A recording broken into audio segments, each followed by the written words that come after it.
Je vais vous dire comment c'était. Pas les beaux discours, pas les images dorées qu'on colle après pour que ça ressemble à quelque chose. Le vrai. Le quotidien. L'odeur. On marchait les yeux baissés. Depuis toujours. On allait, on revenait, on comptait les pièces, on recommençait. Le matin ramenait la fatigue de la veille, intacte, recollée sur les épaules comme une bête qui aurait dormi là. On ne se plaignait pas trop. Se plaindre, ça prend de l'énergie. On n'avait pas d'énergie à gaspiller. Les soldats, eux, avançaient la tête haute. Casque brillant. Sandales cloutées qui martelaient les pierres. Ils prenaient leur temps parce qu'ils savaient qu'on s'écartait. Ils n'avaient jamais besoin de courir. C'est ça, le pouvoir, ne jamais avoir besoin de courir. Dans les villages, on parlait bas. Rome avait 1000 noms et on n'en prononçait aucun. On disait eux, là-haut, les autres. Les noms attirent les ennuis. On murmurait, ils ont encore augmenté. Impôts, taxes, offrandes, contributions, tout se mélangeait. On ne savait plus ce qu'on payait ni pourquoi. On savait juste qu'il restait moins à la fin. On était chez soi et on ne l'était pas. Les tribunaux parlaient latin. Les pièces venaient de Rome. Les dieux romains s'installaient au carrefour entre les nôtres, sans demander la permission. On avait sa langue, sa foi, ses textes depuis des siècles, et par-dessus tout ça, l'Empire, avec ses légions et ses collecteurs et ses architectures qui écrasaient. Étrangers dans leur propre pays, depuis si longtemps qu'on ne savait plus exactement ce qu'on avait perdu. On savait juste que quelque chose manquait. Ça, on le savait. Les collecteurs arrivaient propres, polis, tablettes sous le bras. Ils souriaient comme on plante un couteau. C'est la loi. Je ne fais que mon travail. Vous comprenez.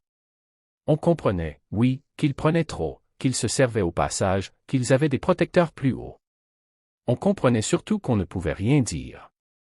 Les prêtres circulaient dans leur sillage, robes propres, gestes sûrs. Ils connaissaient les mots qui rassurent, ceux qui coupent court, ceux qui ferment les bouches. Ils parlaient aux soldats d'une certaine manière, aux notables d'une autre, aux pauvres encore autrement. Jamais le même ton. Jamais les mêmes promesses.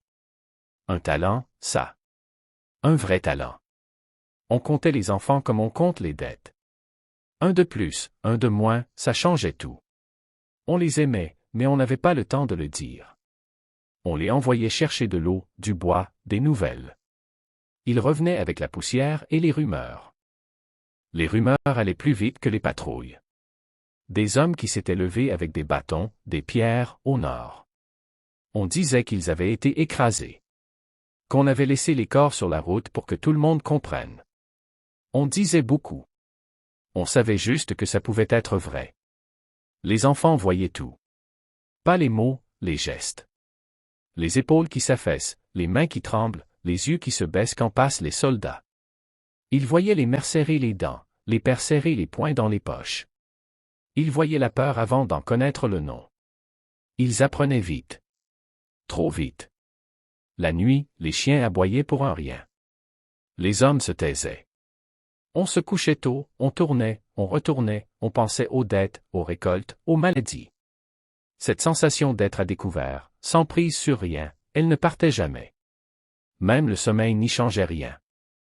Dans les villes, tout était plus fort, le bruit, la foule, les marchés, les soldats.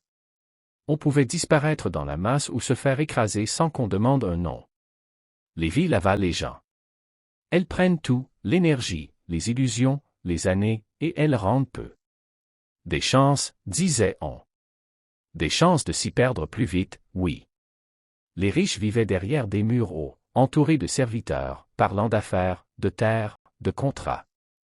Ils avaient peur aussi. Pas des mêmes choses. Les autres riches, les changements de pouvoir, les humeurs de Rome. La peur de perdre ce qu'on a, c'est une peur d'une autre espèce. Plus froide. Plus sournoise. Tout le monde avait peur, en vérité. Les pauvres de manquer. Les riches de perdre. Les soldats des ordres absurdes. Les prêtres des foules. Les foules de tout le monde. Sur les routes, on avançait comme on peut. Les marchands pestaient, les mulets trébuchaient, les charrettes grinçaient comme si chaque tour d'axe pouvait être le dernier. Rome entretenait les grandes voies, celle des légions, celle du tribut, celle qui compte. Les nôtres pouvaient attendre. Elles attendaient depuis longtemps. Dans les campagnes, les champs tiraient la langue. Olivier tordu, vigne maigre, terre sèche. Les paysans travaillaient du matin au soir, dos plié, mains fendues. Ils avaient appris à parler peu, regarder moins, espérer juste assez pour tenir. L'espoir en trop, c'est dangereux. Ça fait mal quand ça casse. Certains hommes vivaient à part, dans les collines. Bergers, solitaires, fuyards, on ne savait pas. Ils dormaient dehors, mangeaient ce qu'ils trouvaient, parlaient peu. Les villages les disaient dangereux, ou fous, ou libres. Peut-être les trois. On préférait ne pas trop savoir. On avait déjà assez de poids sur le dos. Les pêcheurs connaissaient une autre peur. La mer ne discute pas. Elle prend, elle garde. Ils partaient dans la nuit, revenaient au matin, mains gelées, yeux brûlés, filets lourds ou vides. Ils vivaient au jour le jour avec le lac en plus, cette bête immense qui peut avaler un homme sans bruit. Sur la plage, les femmes attendaient, bras croisés, yeux plissés. Elles suivaient les barques du regard jusqu'à ce qu'elles deviennent des taches, puis des points, puis rien. Puis elles rentraient. Les artisans, eux, vivaient dans un autre temps. Les charpentiers lisaient le bois comme d'autres lisent le ciel, ils savaient quand il allait se fendre, plier, tenir. Les potiers vivaient les mains plongées dans l'argile, tournaient, lissaient, recommençaient. La terre est capricieuse, elle se venge quand on la brusque. On respectait les artisans, oui, mais pas assez. On avait besoin d'eux et on ne les écoutait pas. Ils ont un métier, disait-on. Comme si ça protégeait de la faim, des impôts, des soldats. Les jours de marché ramenaient tout le monde dehors. Les étals s'alignaient, les voix montaient, les odeurs se mélangeaient, poisson, sueur, huile rance, figues trop mûres. Une odeur de vie brute, collante, tenace. Les hommes parlaient politique, toujours, même quand ils juraient qu'ils n'en parleraient plus. On ne peut pas continuer comme ça. Un jour, ça va exploser. Il lançait ces phrases en surveillant les soldats du coin de l'œil. Les soldats faisaient mine de ne rien entendre. Ils entendaient tout. Un ou deux mendiants restaient assis par terre, la main tendue. On passait devant eux comme devant un miroir qu'on refuse de regarder. On donnait parfois une pièce, un morceau de pain. Pas par bonté. Par peur. Peur de finir comme eux. Les scribes descendaient parfois des routes comme un vent froid. Tablette sous le bras, plume prête. Ils demandaient des noms, des âges, des biens, des dettes. Ils écrivaient sans lever les yeux. Pour l'ordre. Pour la loi. Pour la paix. On savait que c'était pour les impôts. Toujours les impôts. Une plume peut ruiner une maison. La pauvreté n'excuse rien. La misère attire les loups. Certaines nuits ne laissaient personne dormir. Les chiens aboyaient, les pas glissaient sous les portes, les sandales des soldats frappaient les pierres. On entendait les disputes étouffées, les pleurs retenus, les prières murmurées. La nuit amplifie tout, même ce qu'on voulait oublier. Dans les villages, des hommes sortaient en silence pour regarder le ciel. Ils disaient qu'ils cherchaient les étoiles.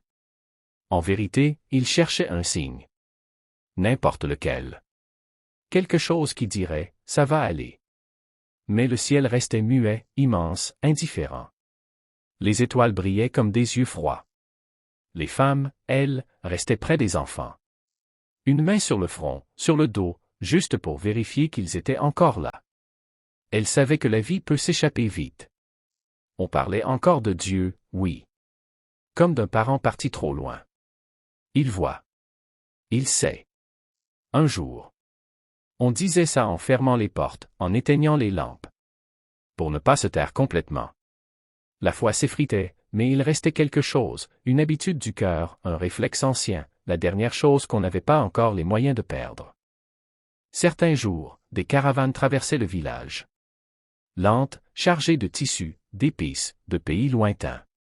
Elles faisaient tourner les têtes, faisaient rêver un peu. Pas longtemps. Les marchands racontaient des histoires de villes immenses, de rois cruels, de fleuves larges comme des mers. Ils parlaient pour vendre, mais aussi pour se grandir. Leurs mots valaient souvent plus que leurs marchandises. Les villageois hochaient la tête, souriaient, faisaient semblant d'y croire. Puis ils rentraient dans leurs maisons basses, leurs lits durs, leurs vies étroites. Au matin, les caravanes repartaient tôt, avant le soleil.